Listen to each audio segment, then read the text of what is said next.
Hello everyone, I hope you all are doing great. In this video, we are going to see how we can password protect a Word document. So here's what you can do.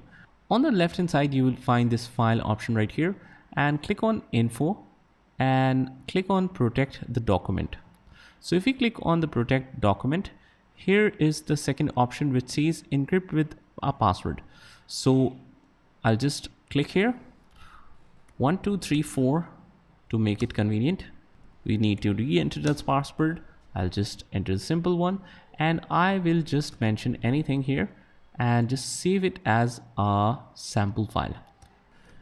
So just name it as sample password protected doc and I'll place it on the desktop as a Word document.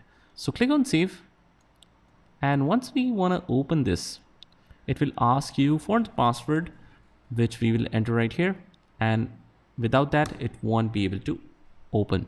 So this is how you can password protect a Word document. I hope you found this video helpful, and if you did, hit the like button and subscribe to our channel. Also, if you want to learn more amazing stuff on the Word, you can join the playlist link in the description, and I will see you in the next one.